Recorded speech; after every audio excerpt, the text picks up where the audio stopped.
철학에서의 인식론은 세 개뿐입니다. 지금까지 한 것처럼 예를 들어서 뭘 인식할 것인가, 그 다음 어떻게 무엇으로 인식할 것인가, 그 다음 누가 인식할 것인가, 그 인식론의 세 가지 원리 이렇게 나오죠. 그래서 신학에서도 그런 식으로 하는 거예요. 그런 식으로. 그러니까 내가 늘 신학이 용어만 신학적인 용어를 끼웠지 내용은 철학적인 내용이다. 철학에다가 신학적인 용어로 더 쉬운 것이 신학이다. 그러니까 말이 안 되는 얘기죠. 그러니까 기존의 이제 신학에서의 인식론은 제 네 번째 인식의 주관자가 없어요. 주관자가 없이 인간의 이성으로 성경을 통해서 하나님을 안다 하는 식. 뭘 하나님을 또 하나님과 만물을 만물에 대한 지식 이것을 성경을 통해서 인간의 이성으로 안다 이거거든요. 그런데 우리 성경신학의 특성 중에 하나가 바로 성령입니다. 스승이에요.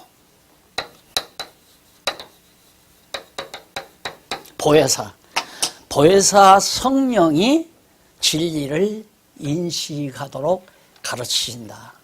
가르치는 자가 있어야 할 거 아니에요. 가르치는 자 없이는 알 수가 없죠. 그런데 전통신학에서는 가르치는 교사에 대해서 인식 원리에서 취급을 안 해요. 왜? 전통적으로 성령론이라는 게 없거든요. 과거 기존 신학은, 보수 신학은 성령론이 없어요. 그러다 보니까 이상한 짓만 하면 성령의 역사예요. 오랑캐 소리만 해도 성령의 역사고.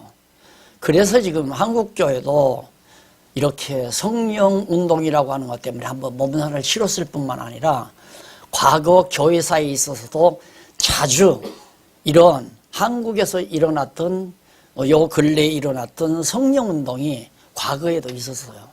그 이단적인 그런 운동으로 일어났었다 이 말입니다. 이것이 자꾸 반복되는 거예요. 그러니까 우리도 지금 이제 성령운동, 잘못된 성령운동이 잠잠해졌잖아요. 이때 어떤 정말 확실한 진리가 제시되지 아니하면 한 20년 지나면 또 일어나요. 그게. 왜? 그걸 경험해보지 못한 사람들이, 경험한 사람들은 이미 죽고, 그 다음 경험해보지 못한 사람들이 살아나면 다시 그런 방법에 의해서 그런 잘못된 성령운동이 또 활개친다 이 말이에요. 그래서 아주 지금 이 성경신학 운동이 시기적절하게 성령운동, 잘못된 성령운동이 잦아들면서 바로 기독교 진리는 이것이다라고 내세울 수 있는 찬스를 하나님께서 포착해 주셨다고 그렇게 생각하거든요, 저는. 그러니까 그냥 할 수만 있으면 그냥 말하고, 전하고, 알리고, 쓰고, 말하고, 쓰고, 이렇게 해서 빨리 올바른 기독교 진리가 한 사람에게라도 더 전파돼가지고 교회가 하나하나 정착돼 갔으면 하는 그런 간절한 바람이 제 마음의 기도죠. 늘 쉬지 않고 하는 기도라는 게 이것이 우리 한국교회뿐만 아니라 마지막 이 아세아 지역 더 나아가서 세계교회에 알려지도록. 그래서 얼마 있다가 번역 후원의 모임도 가지게 되는데 참 생각해보면 어떻게 그렇게 중요한 일들이 하나하나 만들어져 가지고 크게 되든 작게 되든 그게 문제가 아니거든요.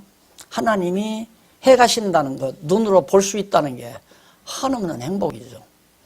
누가 그걸 기획하는 것도 아니고 누가 명령하는 것도 아니고 알아서 그런 일들이 하나하나 이루어져서 지금도 열심히 번역 작업에 시간을 보내는 사람도 있고. 왜? 세계화를 위해서. 세계화를.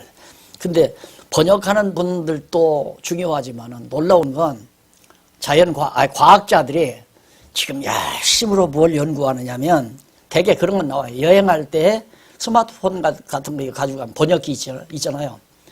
자, 지금 내가 대사관을 찾으려는데 어디로 가야 됩니까? 하고 여기다 말을 하면 여기서 바로 영어로 그 사람에게 영어로 말이 나가잖아요. 그럼 그 사람이 영어로 말을 하면 여기서 번역해서 나한테 왼쪽으로 500m만 가면 된답니다. 그게 딱 나오잖아요.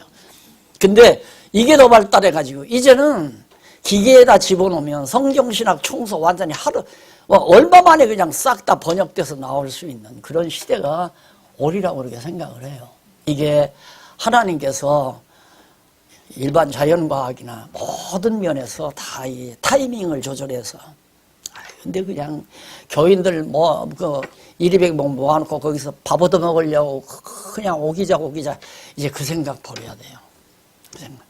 그냥 도동판에 가서 도동에서 밥을 먹을 망정 하나님께 이 선한 일에 쓰임 받는다는 각오를 가지고 가면 노동판에 일 안 시켜요. 나는 그 각오 갖고 했는데 일 안 시키더라고요. 노동판에는 안 나가봤어요. 잡은 가져봤지만. 그러니까 정말 값진 시대 우리 살잖아요. 우리 특히 우리 목사님들 계셔서 내가 조금 더 말씀을 드립니다. 네. 자, 중요한 것은 이제 인식, 누가 주관하는가? 성령께서 주관해요. 그러니까 제가 이 성경신학 이걸 가르치고 써놨더니만 어떤 분들은 저를 만나서 목사님 그걸 어떻게 발견하셨습니까? 라고 물어요. 그러면 첫 마디는 내가 그래. 첫 마디 나도 몰라요. 어떻게 찾았는지 나도 모르죠. 그러다가 이제 얘기가 좀 길어지면 다 성령의 역사 아니고야 어떻게 이 참 뜻을 이해할 수 있겠습니까? 왜냐하면 성경이라는 것이 성령 감동으로 기록된 거거든요. 창세기부터 요한계시록까지. 그러니까 제가 성경을 연구하는데 의심하지 않고 찾을 수 있다. 확실히 있을 것이다 라고 전제하고 달겨들지 않았으면 아마 못했을 거예요. 그런데 성경에 분명히 성경은 성령의 감동하심을 입은 자들로 기록하게 했다고 분명히 성경에 나오니까 아하 성령께서 감동시켜서 기록하게 하셨구나. 그러니까 모세가 창세기 사실을 알고 창조 사실을 알고 기록을 하지. 딱 보면 너무너무 분명하단 말입니다. 이게 신명기에 나오잖아요. 창조 전부터 그게 이제 모세가 하는 얘기인데 그 모세가 벌써 창조 전부터 된 얘기를 다 기록했다는 얘기 아닙니까? 그래서 아하 이거 분명히 성령께서 기록하게 했다면 성령이 하나의 어떤 중심 주제를 가지고 일사불란하게 논리적으로 정리가 가능하다. 이걸 가정한 거예요. 그때는. 이건 틀림없다. 내가 찾지 못해서 그러지 있을 것이다라고 하는 확신을 가지고 이제 연구하기 시작한 거예요. 그러니까 결국 성령이 기록했으니까 성령만이 알잖아요. 누가 어떻게 알아요? 내가 그걸 어떻게 찾아요? 여러분 지금 책 가지고 교재 가지고 공부하시는 분 하면서 계속 놀라죠. 어떻게 이렇게 될 수 있을까? 특히 제일 많이 놀라는 게 우리 박홍기 강사님, 박홍기 교수가 제일 놀라잖아요. 자기는 아니까 논리를 해서 어떻게 성경 66권이 일관된 논리책에 의해서 이렇게 깔끔하게 정리가 가능한 나도 몰라요. 너무 놀라워요. 어떻게 이거는 그러니까 교재를 가지고 강의하면서도 야 맞아 내가 이때 이걸 깨닫고 내가 얼마나 좋아해서 하룻밤 잠을 설쳤지 이런 생각 참 많이 해요. 이제 딱 부딪히고 이제 앉아서 막 전후조하고 그러니까 과거에 신학교에서 들었던 거 거기서 문제 제기했던 거 그 다음 성경을 보면서 하나하나 깨달아져 가는 거 이런 것들이 이제 믹서가 돼가지고 맞다 이것이다 하고 딱 힌트가 오면 써놓고 그래서 참 놀라운 것은 더러더러 이제 교정은 봤어도 근본 내용을 수정하는 적은 거의 없었어요. 근본 내용을. 예를 들면 강론집을 쓸 때 제일 처음에 마태복음 쪽교재 쓰고 그 다음 창세기 쪽교재 창세기만 교재 그 다음 요한계시록을 썼거든요. 그러니까 처음과 끝 쓰고 가운데 마태복음 써놨다 이 말입니다. 그리고는 썼으니까 써놓은 다음에 이 창세기를 고쳐야구나 이렇게 한 적이 없다 이 말이에요. 왜? 이분께서 했다. 성령께서 감동해서 깨닫게 하셨다. 그러면 나만 깨닫게 하는 거 아니에요. 지금 제가 강의하는 거 여러분들께서 들으시면서 자꾸 깨닫잖아요. 이게 성령 교통하심이 있는 거예요. 성령의 교통하심이 지금 우리 가운데 있다 이 말입니다. 이게 바울이 성령의 교통하심이 너희에게 있을지어다. 이게 교회란 성령의 교통하심 가운데서 하나님의 말씀을 주고받는 것이 바로 교회예요. 모일 때 가장 중요한 일이 뭐냐? 우리 성도들이 이렇게 모였을 때 찬송도 부르고 기도도 하고 하는 것도 매우 중요하지만 그 가운데서 더욱 중요한 것이 뭐냐면 하나님의 말씀을 성령의 교통하심 가운데 주고받는 것. 이걸 성경 공부라고 표현할 수도 있죠. 예. 그러면 내가 볼 때 인식 주관자가 누구냐? 주관자로서의 박용기. 내가 가리키니까. 이게 바로 어리석은 말이다 이 말이에요. 내가 가리키는 게 아니에요. 내가 가리키는 게 아니라 나는 성령께서 깨닫게 하신 것을 깨닫게 하신 그 내용을 전달하는. 이게 사도라고 하는 것도 뭐냐면 보냄을 받은 자라는 얘기거든요. 왜? 임무를 줘서 보냈다 이 말이에요. 무슨 임무? 예수가 그리스도라는 사실을 네가 가서 전해라. 이게 사도가 자기 마음대로 전하는 게 아니에요. 예수가 그리스도라는 사실을 성령께서 사도들에게 깨닫게 해서 그걸 가서 전하라고 보냄을 받은 자를 사도라고 한다 이 말입니다. 그런데 우리는 사도하면 굉장히 막 벼슬로 그렇게 생각하잖아요. 벼슬이 아니에요. 예. 사도들도 성령이 깨닫게 하신 것을 그대로 가서 전한 것처럼 나 역시도 내 마음대로 가르치는 것이 아니라 성령께서 성경으로 기록해 놓으시고 그것이 무슨 뜻인지를 좀 먼저 시간적으로 조금 먼저 깨닫게 하셨기 때문에 이런 내용입디다라고 여러분들에게 그냥 전하는 것뿐이에요. 내가 여러분들을 가르치기 위해서가 아니라 진짜 스승은 성령님이시다. 나는 조교일 뿐이다. 그래서 이 부분을 말하면서 강조하고 싶은 것은 앞으로 성도님들은 절대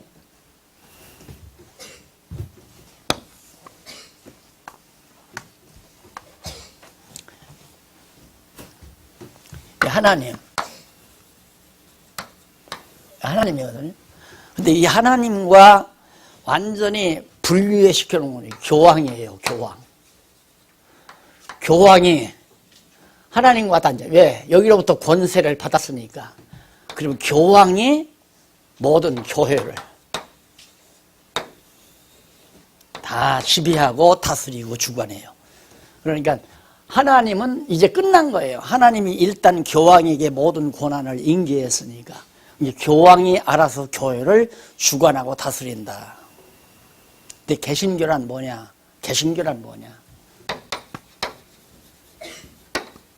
하나님께서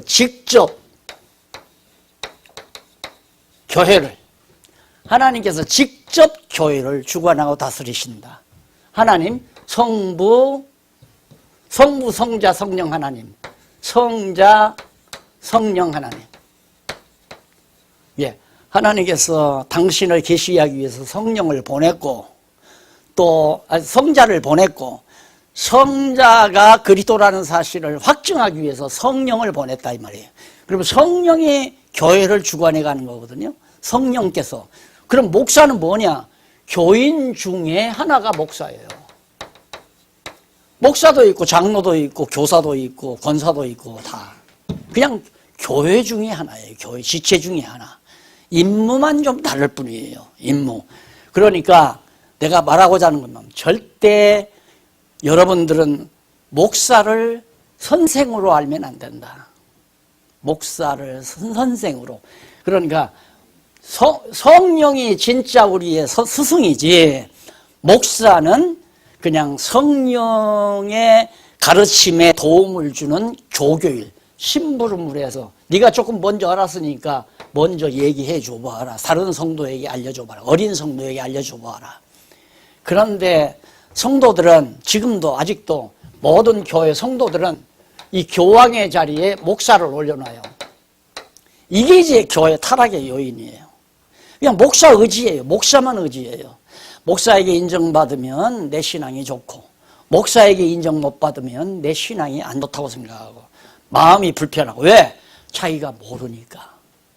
그러니까 여러분들은 반드시 앞으로 이제 여러분들이 이 정도까지 공부를 하시면 절대 사람을, 하나님과 나 사이에 사람을 중간에 끼면 안 돼요. 빼놔야, 이렇게 옆으로 빼놔야 해요. 자기 옆으로.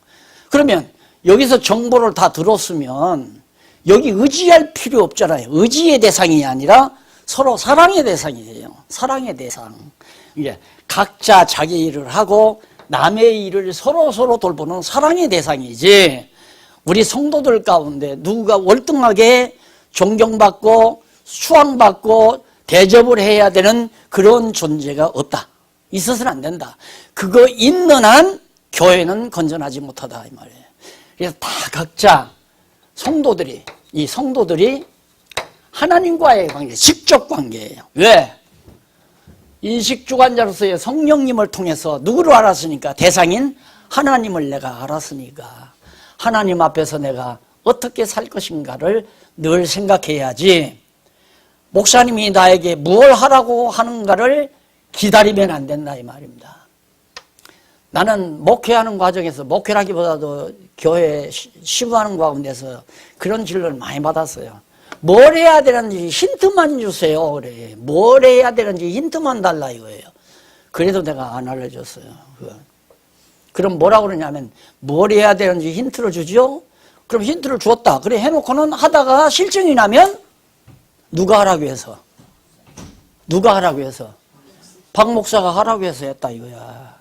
그럼 내 종이지 하나님의 종이 아니잖아요. 지금 제가 말하는 건 절대 사람을 그냥 성도 관계에서 사랑의 관계로 무례히 행치 아니하는, 나이 드신 어른들에게 무례히 행치 아니하는 게 사랑 아니에요. 서로 친구 사이도 무례히 행치 아니하는 게 사랑 아닙니까? 그런 차원에서 서로 무례히 행치 아니하는 건 가능하지만, 완전히 권위 있는 신적 존재처럼 위대한 사람처럼 하나를 떠받들여 놓고 존경하고 그 사람을 바라보고 하면, 나도 인간인지라 목사도 인간인지라 자꾸 자기도 모르게 올라간다 이 말이에요. 그래 내가 잘났다 이러다가 이제 타락하기도 하고 교회가 잘못되기도 하고. 그러니까 교회는 하나님을 아는 지식을 성령을 통해서 깨닫고 직접 하나님 앞에서 살아라 그 말이에요. 하나님 앞에서 살아라. 그렇게 서로 하나님 앞에서 사는 사람들끼리 서로 사랑하는 것이 참으로 아름다운 교회다. 그래서 우위로 누구를 사랑하라? 하나님을 사랑하고 이웃을, 성도끼리 서로 이웃을 자기 몸처럼 사랑하라 이거예요. 이 성도 가운데서 특출난 자를 세워놓으면 안 된다 이 말이에요. 자기가 특출난 게 아니라 이분이 은사를 주어서 행한 것 뿐이니까. 그러니까 제가 조금 성도들에게 오해를 받는 이유 중에 하나가 냉피동물이라고까지 내가 얘기를 들었는데, 그 이유는 목회 과정에서 내가 이 자리가 아닌 건 내가 알죠. 내가 이 자리에 있어서는 안 된다는 거 아는데 자꾸 이 자리에다만 놓고 나를 자꾸만 하니까 나도 모르게 어떤 때는 그 자리에 앉아 있을 때도 있고 오해도 받을 수도 있고, 이래서 체제개혁이라는 걸 통해서 이 자리에서 이쪽으로 빠져나왔더니만 이제는 자기가 존경하고 자기가 정말 섬기고 자기가 바라봤던 사람이 오늘날 갑자기 없어져가지고 쳐다도 안 보는 것 같고 관심도 없는 것 같고 열불나는 거죠. 그렇죠? 그래서 애증이라 소리 많이 들었잖아요. 그게 나로서는 참 힘들었어요. 나를 너무 좋아하는데, 나를 너무 사랑하고 나를 너무 애끼는데 내가 그렇게 해서는 안 된다는 건 나는 아니까 제발 좀 그러지 말고 이렇게 해라 이렇게. 그리고서 옆으로 빠져버렸더니 없어져 버려요 박용기가. 자간중앙계의 대빵인 박용기가 없어져 버리니까 자기가 허전하잖아요. 날 하나 이렇게 해놓고 막 잘난 나 하나 앞에다 세워놓고 막 이렇게 하던 분들이 허전하잖아요. 그래도 여러분들은 다행스럽게 계속해서 공부하시고, 그래도 내가 옆으로 빠져나와서도 별로 삐지지 않고 공부 열심히 하면 참 고마워. 감사해요. 삐지지 마세요. 이분 섬기세요. 나 섬겨야 필요 없어요. 나는 섬기는 게 아니라 나하고 협력하는 거예요. 혹시 여러분 여기 중에 후원금 내시는 분이죠? 그건 협력하는 거예요. 나하고 협력하는 거지. 나를 섬긴다고 생각하면 나 그거 받는 거 거북스러워요. 협력한다. 마음 같이 힘을 모아서 값진 일에. 여러분들이 협력 안 하면 내가 이 시간 여러분들에게 이런 강의 할 수가 없잖아요. 그런 의미에서 협력한다고 생각하시고, 나와 동년배들은 친구, 서로 친구 사이, 형제 사이, 나보다 조금 낮으면 형제 사이, 아니면 나보다 더 어리면 자매, 아니면 이제 아들, 딸처럼, 손자, 손녀처럼, 이렇게 아주 그리스도 안에서 다 형제 자매로 생각을 해야지, 어떤 사람 하나를 앞에다 세워놓는 한 그 사람도 부패하게 만들고, 교회도 부패해져 버리고, 유약해져 버리고, 다 모든 성도가 다 각자 하나님 앞에서, 왜? 인식 주관자가 성령이기 때문에 아침에도 새벽에 전화가 들어와요. 문자가 들어와요. 그래서 봤더니만 어느 지방에 계신 목사님이 문자를 보내는데, 지금 3권을 아마 읽나 봐요. 공부하다가 아마 그 내용이 조금 빠진 부분이 있으니까 그걸 나한테 알려드린다고 문자를 보냈더라고요. 그러면서 날더러 목사님 많이 행복하세요 그러더라고요. 자기 행복하니까 날더러 행복하라고 그러죠. 예. 그렇게 살면 되는 거예요. 그렇게 서로 하나님 앞에서 행복하고 즐겁게, 그리고 다지금 받은 바 은사 찾아서 크든 작든 성실하게 하나님의 영광을 위해서 살아가는 삶 자체가 바로 영적 예배로 우리의 생활이 승화되는 것이다. 그래서 인식주관자가 성령이라고 하는 사실은 바로 성경이 성령 감동으로 기록됐고, 성경 감동으로 기록되기 때문에 성령의 감화가 없이는 누구도 성경을 깨달을 수도 없고 알 수도 없다. 그러면 먼저 깨달은 내가 이렇게 가르치는데도 성령의 교통하심이 역사하지 아니하면 듣기 싫고 잠이 올고 무관심해지고 깨닫는 것이 없어져 버리고, 그래서 우리의 근본 스승은 보혜사 성령이시다. 그래서 4대 원리예요. 인식의 4대 원리. 첫째, 누구를? 하나님을 알아야 한다. 무엇으로? 성경을. 누가? 중생한 이성이. 누구를 통하여? 보혜사 성령을 통하여. 그러죠. 그러고 보면 인간이 아무것도 아니라는 거 알 수 있잖아요. 쓰임받는, 잠시 어떤 부분에 쓰임받는 그것뿐이지, 그 성도들 가운데 특출하게 존경받아야 되고 섬김을 받아야 되는 그런 존재를 하나님께서 서로 교회 지체들 한 몸 가운데 그런 몸을 만들어주는, 그럼 머리는 예수 그리스도니까 우리는 다 같은 한 형제자매로서 같은 지체로서 자기 일을 열심히 해요. 자기가 맡은 일, 하나님 앞에서 내가 받은 마흔사를 열심히 하고, 조금 내 시간이 여유가 있거나 소유가 여유가 있거나 뭐든지 여유가 있으면 그 다음 남을 더, 옆에 이웃을 돌보고. 그러면 내가 선교 일을 해요. 선교 일을 하는데 조금 시간이 여유가 나요. 그러니까 선교 일 하다가도 장학회 일을 조금 도울 수 있죠. 그러니까 각자 자기 일을 하고 남의 일을 돌보라. 이것이 바로 성경이 가르치는 우리의 영적 생활의 원리예요. 그래서 정말 하나님의 말씀으로 철저하게 무장해서, 진리로 무장해서 승리케 하기 위해서는, 이거 또 누가 보고 또 웃길라.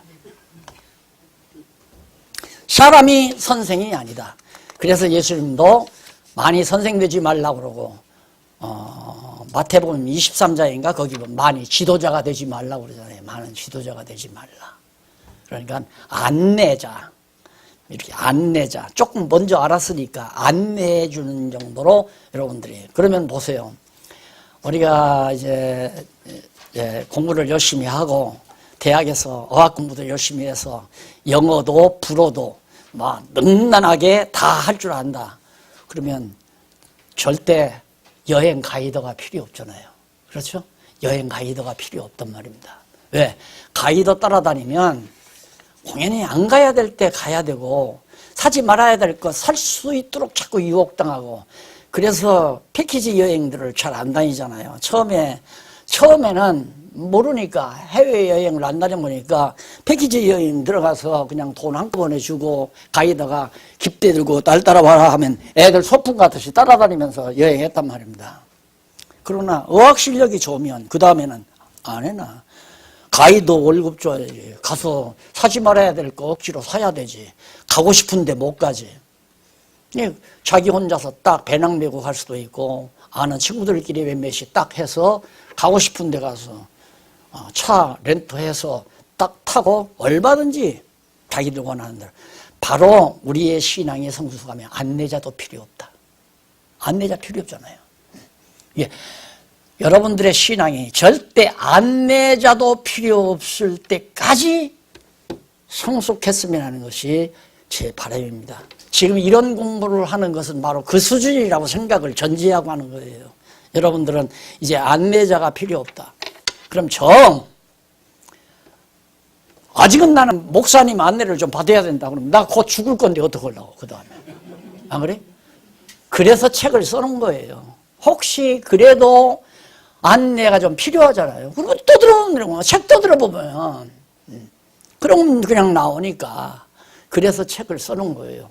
책은 여러분들의 섬김의 대상이 아니라 도움받는 도구에 불과한 거예요. 참고서에 불과한 거란 말입니다. 그러니까 나 죽어도 참고할 수 있잖아요. 자, 그래서 바로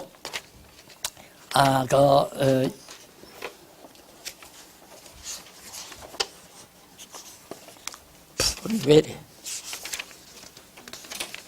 성령께서 이제 우리의 교사가 되셔서 역사하시는데 그 인식주관자로서 첫 번째 하는 일이 뭐냐면 오전에 아까 첫 시간에 배웠죠. 영혼을 중생케 한다.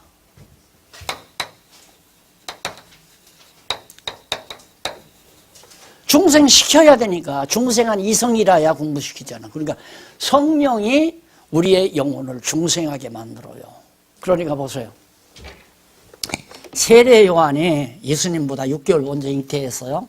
예수님이 마리아의 몸에 딱 잉태됐다는 천사의 계시를 받고 마리아가 친척을 찾아간 거예요. 산중에 있는 세례 요한의 어머니가 있는 대로. 세례 요한이 잉태된 그 친구를 만나러 간 거죠. 친척을 만나러. 갔는데 바로 마리아의 몸에는 예수님이 잉태가 포태가 시작된 거고 세례 요한은 이미 잉태돼서 6개월 정도 되니까 배에서 나올 거 아닙니까? 다 아기가 형성이 돼가지고. 그런데 뱃속에 있는 예수, 포태된 바로 그 예수를 세례 요한이 알아봐요. 뱃속에 있는 세례 요한이. 그러니까 태중에서도 중생한다는 얘기죠. 중생이라고 하는 것은 인간의 어떤 노력이 필요 없어요. 성령의 주권적 능력으로 언제라도 태중에 있을 때라도 중생시키고 다 커서 40대, 50대, 80대 가서 중생시킬 수도 있고 안 그러면 90대나 100세에 운명할 때 침대에 누워서 고롱고롱하다가 운명할 때 그때 하나님께서 중생시켜서 데려갈 수도 있고. 그러니까 중생은 하나님의 절대 주권적 능력에 의해서 성령의 능력으로 해가는 거기 때문에 성령께서 중생을 시켜서 중생한 이성으로 하나님에 대한 진리를 인식하게 만든다. 그래가지고 첫째 죽은 영혼을 중생케 영혼을 중생케 하심.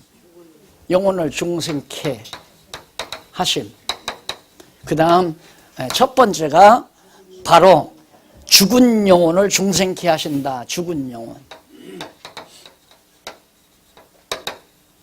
그 다음 두 번째가 진리 인식을 가능하게 한다. 그러니까 성령이 중생시켜서 진리 인식을 가능하게 한다 그 말이에요. 그러니 그걸 박용기가 어떻게 그렇게 하느냐 이 말이에요. 안 되죠. 그러니까 나는 바울이 말하는 대로 때를 얻든지 못 얻든지 전파하라, 전하라 이거예요. 때를 얻든지 못 얻든지. 왜? 그 책임만 내게 있는 거예요. 깨닫게 하신 것, 자꾸 얘기할 책임만 내게 있는 거지, 그걸 인식시켜서 진리로 무장케 하는 일은 내가 하는 일이 아니에요. 내 임무가 아니에요.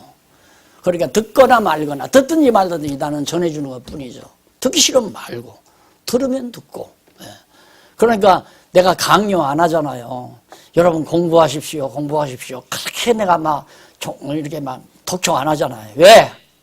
성령께서 들을 자는 감동해서 듣게 한다는 확신이 있기 때문에 그렇습니다.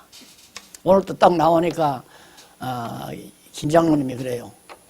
직장인들은 이렇게 토요일 날도 늦잠 자느라고 안 나온다 이거예요. 그래서 내가 역시 장로님 많이 나왔으면 하는데 안 나오니까 그러시는가 보다. 근데 나는 생각이 다르죠. 장로님, 장로님이 걱정할 일이 아닌데, 내 속으로. 예? 듣고 싶은 마음을 성령이 안 주니까 안 나오는 거예요. 오늘 내가 듣고 싶다. 이 생각이 나서 오고 싶으면 오는 거지만, 그걸 누가 주관하면 하나님 성령이 주관하는 거거든요. 성령께서. 그러니까 당신 제자, 죽은 영혼 살려서 제자 삼아요. 성령께서. 그래서 제자로 하여금 진리를 인식하고 깨닫게 하는 역사를 하신다. 그래서 이제 진리 인식이 가능케 하기 때문에 두 번째로 여기 나오죠.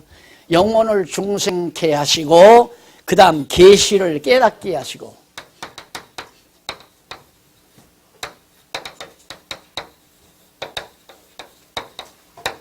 깨닫게 하시다.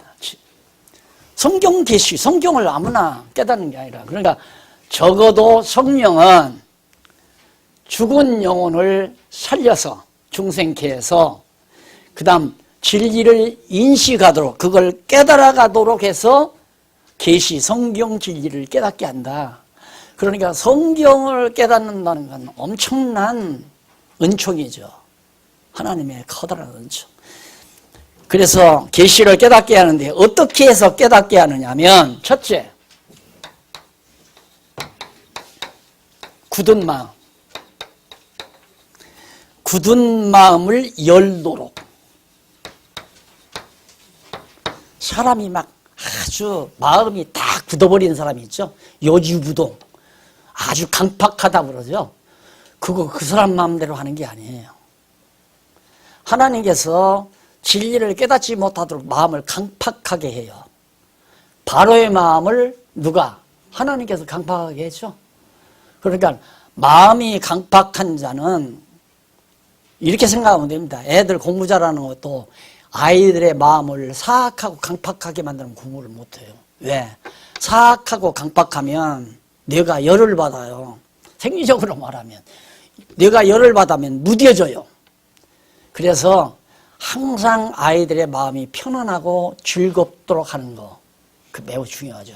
이게 부드럽게 만드는, 굳은 마음을 성령께서 아주 부드럽게 열려요. 마음을 열어준다 이 말입니다. 이게 친구를 사귀려고 사람을 만나는데 한 번 만나, 두 번 만나 해도 상대방이 좀처럼 속이는 말 안 하는 사람 있잖아요. 마음이 굳어서 그래요. 그 사람 아직 사귀면 안 되죠. 사귀어지지를 않죠. 마음을 안 여니까. 근데 아주 부드럽게 마음을 푹 여는 건 그 굳은 마음이 아주 부드럽게 되어지니까. 그래서 부드러운 마음, 굳은 마음을 누가? 성령께서 열어가신다. 그런 내용들이 거기 뭐 성경에 또 다 나오죠. 밑에 풋노트에 보면 로마서 5장, 로마서 8장 15절로부터 5절로부터 14절까지 육신을 쫓는 자는 육신을, 영을 쫓는 자는 영의 일을 생각한다. 예.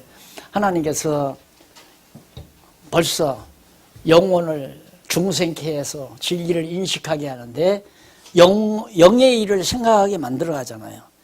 굳은 마음을 제해가지고 인간의 사욕을 쫓는 게 아니라 영의 소욕을 쫓도록 굳은 마음을 하나님께서 다, 예, 사람이 욕심을 품으면 마음이 굳어져 버려요. 절대 상대방에게 마음을 열지 않습니다. 그래서 욕심이 잉태한 즉 죄를 낳고 죄가 장성한 즉 사망을 낳는다. 여러분 제자랑 한번 할까요? 제가 말해 요즘도 나 박 목사 욕심 많다고 소리 비난하는 사람이 참 많다는데 욕심 많으면 성경 못 깨달아요. 변명이 아니라 욕심으로 내가 만약에 성경을 누구보다도 나는 제일 잘 알아야 된다고 하는 그런 인간적 욕심을 가지고 접근했다면 성령의 역사가 없었을 거예요. 그런데 내 자신이 괴로우니까. 내 자신이 괴롭고 얼마나 많은 영혼들이 몰라가지고 이용당하고 남에게 종노릇하고 있고 잘못 믿고 있고 허탄한 일에 완전히 마음 다 뺏기고 사는가. 거기에 대한 안타까움. 그래서 나도 살고 남도 살려야 된다고 하는 그런 생각 때문에 순수하게 돈 벌려고 하는 것도 아니고 성경이 알고 싶어서 순수하게 접근해 갔기 때문에 욕심이 없었기 때문에 세상적인 욕심이 만약에 내가 세상적인 욕심이 있어서 그냥 내가 세상적으로 자랐다면 내가 지금쯤은 아마 어디 석자교수로 석자교수로 아니면 총신이나 연대나 연대신과나 이런 데 석자교수로 앉아있을지 모를 거예요. 왜? 뭐 이 머리 가졌으면 어지간히 영어 어학 했으면 영어 어학 따라갈 수 있었을 거고 내 당대에는 해외로 유학 가는 것도 그렇게 어렵지 않았어요. 왜? 그래서 유학을 가서 공부를 해서 석박사 학위를 땄다면 한국에 와서 교수 생활은 물어볼 것도 없는 거고 교수하다가 잘 지냈으면 석좌교수로 있을 거 아니에요. 전혀 그러죠. 내가 그런 대로 세월을 보냈으면 어떻게 40년, 60년 동안 이 진리를 파고들었겠어요. 이게 정리가 안 되는 거죠. 그러니까 인간적인 어떤 성공이나 명예에 대한 욕심 다 져버리고 오직 내 영혼 자유함을 얻고 편안함을 얻어야 된다는 첫째는 그거고 그 다음 이걸 가지고 많은 영혼들이 자꾸만 이제 예수를 믿고 교회로 찾아드니까 저들에게 내가 거짓없이 성경을 가르쳐야 된다고 하는 그런 생각 때문에 지금까지 살아온 거죠. 이게 굳은 마음을 갖지 않았다. 욕심에 사로잡혀 있지 않았었다.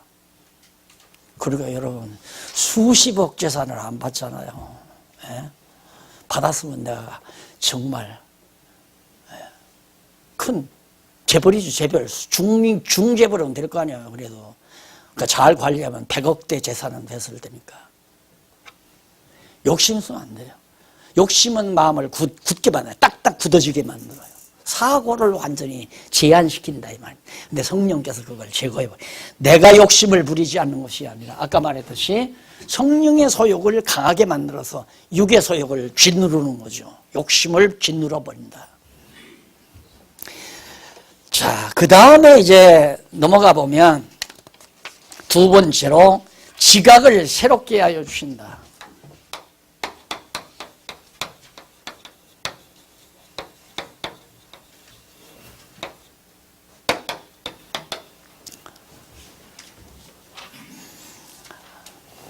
지각을 새롭게 하여 주신다.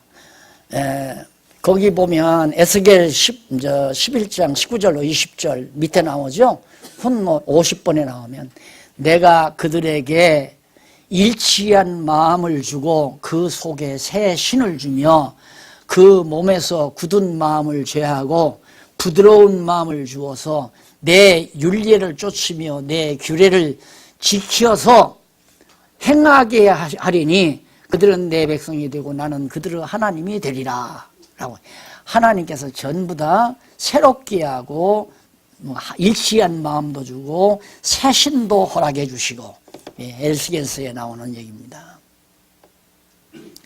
그 다음 밑에 골로새서 3장 9절로 10절 제일 밑에 51번 거기 보면 너희가 서로 거짓말을 말라 옛사람과 그 행위를 벗어버리고 새 사람을 입었으니 이는 자기를 창조하신 자의 형상을 좇아 지식에까지 지각이죠. 지식에까지 새롭게 하신다. 우리의 지각을 변화시켜 주는 거죠. 그래서 중생한 이성으로 하여금 하나님을 하나님답게 알도록 성령께서 역사해 가신다. 완전히. 자, 이것이 바로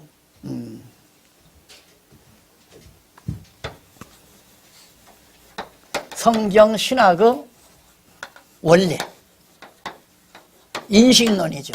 기독교 인식론. 어떻게 우리가 진리를 인식할 것인가? 네 가지 원리 꼭 기억하세요. 네 가지 쉬운 거니까. 우리는 뭘 알아야 되느냐? 하나님을 알아야 된다. 이게 가장 중요한 지식의 대상입니다.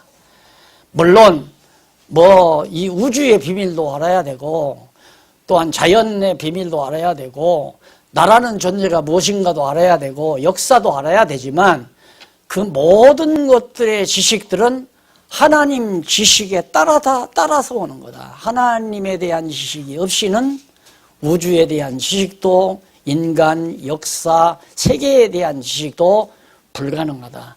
모든 지식은 지식의 근본이신 여호와를 아는 것이 지식의 근본이다. 그러므로 여호와 하나님이 우리의 인식의 대상이고, 무엇을 통해서? 오직 성경이에요. 다른 걸 통해서는 하나님을 알 수가 없어요. 오직 성경. 그 성경을 통하여 누가? 하나님께서, 성령께서 나를 완전히 중생시켜가지고 중생한 이성으로 만들어서 당신 제자 삼아서 영혼을 중생케 해가지고 진리를 인식하게 하고, 그 다음 계시를, 성경 계시를 깨닫게 해서 굳은 마음, 성경을 알고 나면 자꾸 마음이, 굳은 마음이 사라지고, 그 다음 지각을 새롭게, 우리의 지각이 새로워져요. 남들이 알지 못하는 것들을 알 수 있도록 새로운 지각을 하나님이 허락해 주신다. 이것이 바로 기독교 인식론에 대한 원리입니다. 성경신학의 원리. 그래서 정말 성경신학자가 된다고 하는 것은 사람의 노력으로 되는 것이 아니라 하나님의 절대 주권적인 능력으로 된다. 그다음 마지막,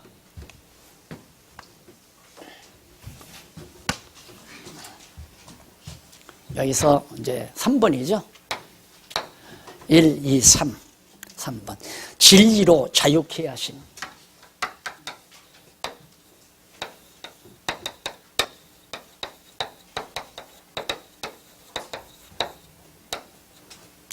성령이 우리를 지각을 새롭게 해서 어떻게 하는가? 진리로 자유케 해요. 자유하게.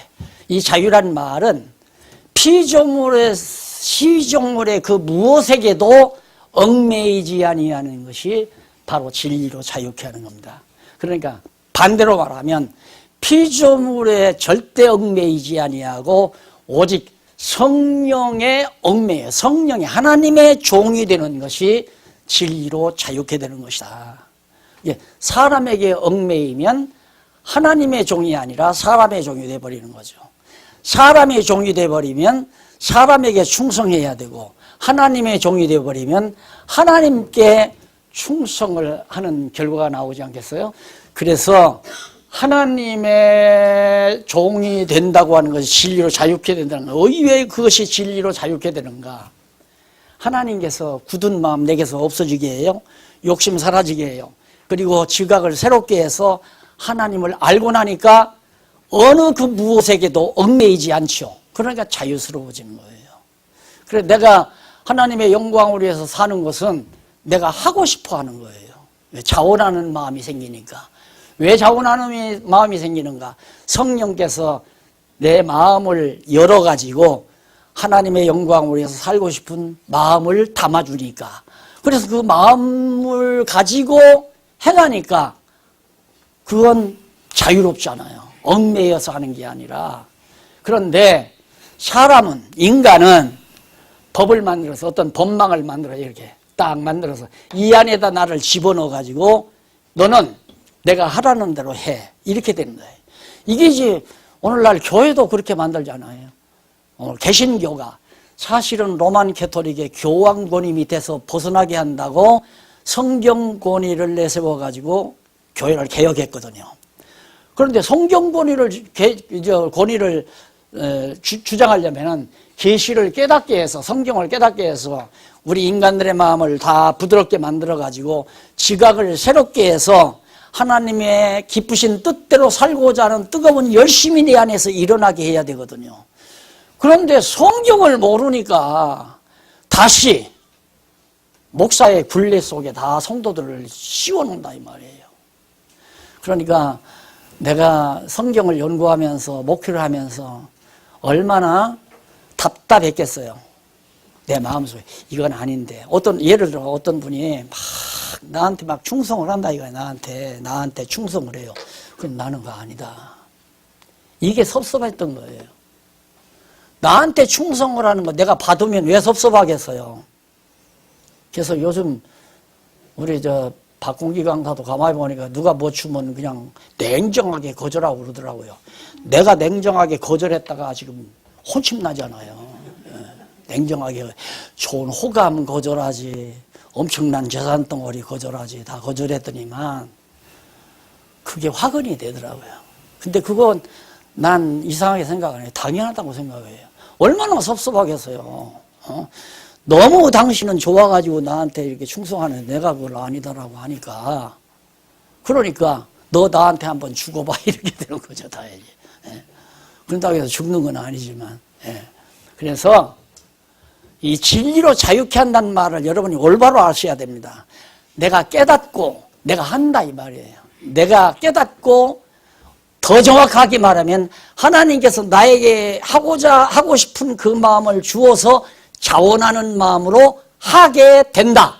이게 자유다 이 말이에요. 알았어요? 그러니까 사람에게 매이면 안 되잖아요. 박 목사가 최 집사님 그러지 말고 좀 중국으로 선교 좀 하러 가세요. 지금 이제 은퇴도 하시고 그러니까 집사님 중국 선교사로 가세요. 그리고 갔다? 그럼 가서 고생을 해. 그러면 이렇게 고생스러운 것을 박용기 그놈 새끼 나쁜 놈이다 이럴 거 아니야. 그러잖아요. 근데 그런 말 안 했는데 책을 보거나 앉았거나 섰거나 이거 중국에 사는 영혼들이 불쌍한 생각이 자꾸 드는 거예요. 내가 남은 여생 어떻게 살까? 그런다고 또 이메일 듣고 가라는 얘기는 아니에요. 예를 드는 것 뿐이지. 그러니까 중국을 가야만이, 선교사로 가야만이 마음이 편안한 정도가 되는 거예요. 그러니까 권사님하고 여보, 나 도저히 괴로워 못 살겠어. 중국으로 가고 싶어자고. 그러니까 성령께서 권사님 마음도 움직였어요. 그러니까 둘이 짝짝 뭉쳐가지고 갔어요. 가서 고생이 와도 즐겁게 담는 거예요. 고생이 와도 이건 하나님이 나에게 주신 사명이다 생각하고. 그래서 이겨낼 수 있다 이거예요. 그런데 내 말 듣고 갔다가는 계속해서 문자를 보내서 목사님 차 한 대가 필요합니다. 컴퓨터도 한 대 필요하고 생활비가 모자라네요. 이러면서 문자 계속 보내면 나는 어떡하라고 내가 돈 어디서 나서. 그거 안 된다 이 말이에요. 뭔 얘기인지 아시겠죠? 내가 하나님 앞에서 성령 감동으로 깨달아서 성령이 내 안에 감동하는 대로 자원하는 마음으로 권사도 장로도 교사도 다 각자 자원하는 마음이 앞서야 된다. 내가 하고 싶다. 어린 영혼들을 위해서 나는 정말 인도자로 안내자로 살고 싶다. 후원자로 살고 싶다. 이게 지금 장로하고자 하는 소원 아니겠어요? 그래서 자원하는 자에게 바로 자기 자원해서 하니까 자유 아니에요. 누가 시켜서 하는 게 아니라 절대 교회 안에서 인간의 명령에 복종하면 안 된다. 그건 완전히 사람의 종이지 하나님의 종이 아니다. 그래서 진리로 자유케 하는데 어떻게 자유케? 죄의 권세로부터. 일단은 죄의 권세. 죄의 권세에서 벗어나게 만들어요. 자유죠 이제. 죄가 나를 지배하지 못한다. 내가 죄 아래에 있으면 죄가 나로 자꾸 죄 아래에 이끌어가잖아요. 죄 짓도록 만든다 이 말이에요. 예? 여러분 가정 식구가 세 식구 네 식구가 아침 밥상머리에 앉아서 따뜻한 밥을 같이 먹습니다. 먹으면 은행 털지 않고 남의 담장 넘어가지 아니하고 밥을 함께 가족이 먹고 살 수 있다는 것이 하나님의 은혜인 줄 알아야 돼요. 범죄하지 않는 것이 내 능력으로 되는 게 아닙니다. 하나님께서 죄의 권세로부터 나를 해방시켜 주어야지. 벗어나게 해야지. 그럼 죄가 나를 죄 아래로 이끌어가지 못하잖아요. 그렇게 해서 자유하게 만든다. 그 다음 두 번째는 하나님의 종이 되게 한다. 다 나오네 뭐.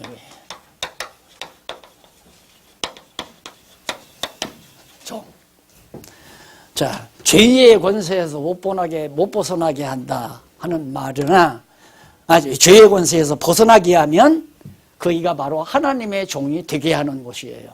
하나님의 종이 되면 죄의 권세에 매여 있지 않고, 죄의 권세에서 벗어나면 하나님의 종이 되는 거고. 그런데 우리가 사람의 밑에 있으면은 인간은 다 타락성이 있잖아요. 예를 들면 우리 목사님 두 분이서 내가 하자는 대로 하는 거야. 내가 하자는 대로, 계속 내가 하자는 대로. 그러면 나는 유혹을 받죠. 어떤 유혹? 사단의 유혹을 받는데, 저 두 목사님 이용해서 내가 한탕 해야 되겠다. 그러면 목사님들을 내가 이용해서 한탕 하는 거죠. 그러니까 그건 목사님들이 계속해서 나를 분별 못하고 나를 자꾸 추종하니까 나는 이용해 먹는 거란 말입니다. 그래서 사람들이 배신하는 것은 사람을 사귈 때 저 사람이 어디에 나에게 이용 가치가 있나, 이용 가치를 따지잖아요. 그래서 은행 친구, 그 다음 법조계 친구, 의사 친구, 이 세 명의 친구는 사귀고 살아야 한다. 왜? 아플 때 이용하고, 돈 없을 때 이용하고, 법적 문제 일어날 때 이용하기 위해서.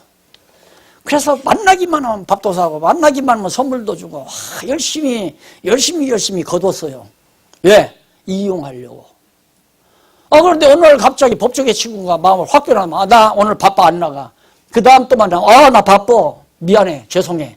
안 나타나요. 이 새끼 배신자네.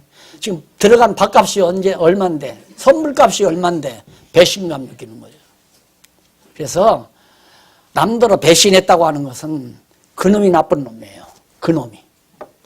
남 이용할 마음을 가지고 있었다는 그놈이 나쁜 놈이지, 배신한 사람이 나쁜 사람이 아니잖아요. 남을 왜 이용하려고 그래요?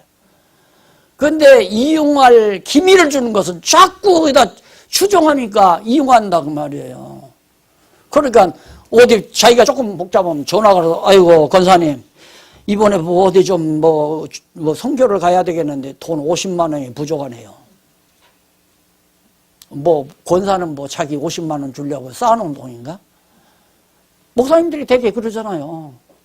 돈 있는 권사님들, 장로님들 전화번호 딱 해서, 아유 이번에 나 선교 어디 가는데 목사님 비행기표 하나, 장로님 비행기표 하나 부탁합시다. 기분 좋아하지요. 야, 목사님이 나를 알아주는구나. 그래서 다 이용하고 사는 거 아닙니까? 그러지 말자 이 말이에요. 정말 하나님의 종으로 살아야. 하나님의 종으로. 거듭 당부입니다.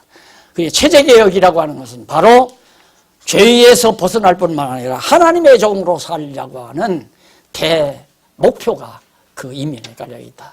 꼭 기억해 주시고 진리로 승리하시기를 바라면서 성경신학 서론 이것으로 마무리합니다. 다음 시간부터는 제2편 구약신학부터 하도록 하고 오늘 강의 여기서 마무리합니다. 기도하십시다.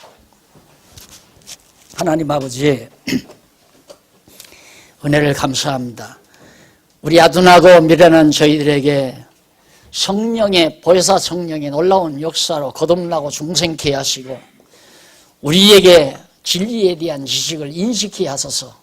하나님의 종으로 살아갈 수 있는 행복 빼앗기지 않도록 늘 성령께서 우리를 지켜주시옵소서. 예수님 이름으로 기도드립니다. 아멘.